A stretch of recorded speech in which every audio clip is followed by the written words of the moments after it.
Okay, this is number 4, and that's kind of an ugly question. What I would suggest is try to draw out the shape as best as you can, and I'll try to squeeze it in here. You've just got a room, and we'll make it rectangular. And we know that there's going to be an open section where we're not going to have any baseboards, so I'm just going to kind of draw it in there. And we know that that's 31 inches on both sides. Then all you've got to do is think about the distance if you were just walking around it, or the perimeter.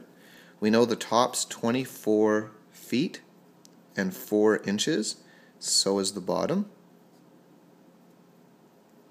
And then I guess I should have done my rectangle the other way, but that's okay.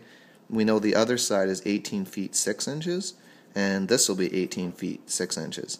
Now the problem is that the part that you're cutting out is in inches, and then this part's in feet and inches, so just make everything inches. So really, for all the feet parts, you just have to times by 12, because there's 12 inches in a foot, so you would do that for all of them. Okay?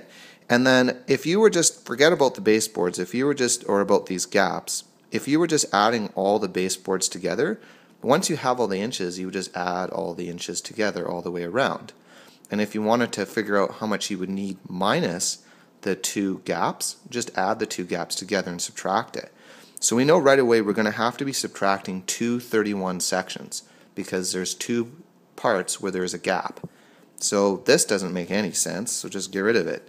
There's no subtraction here. Why would we be adding 31? So that doesn't make sense. So right away, just by thinking about what you're going to do with the 31, you've eliminated C and D. Now the only one that really makes any sense is this one, because here you've got to go 24 feet times 12 and the 18 feet times 12, right? And you've got to do 2 of them because you have 2 sides, and then you've got to go 2 of the 31s because you've got 2 31 gaps. And then the final thing it says is converted into feet, so that's why they're just putting the divide 12. But even if you had to kind of guess between these two, this would make more sense because you have 2 of each of the sides, whereas here you don't. So B is the right answer, A is not.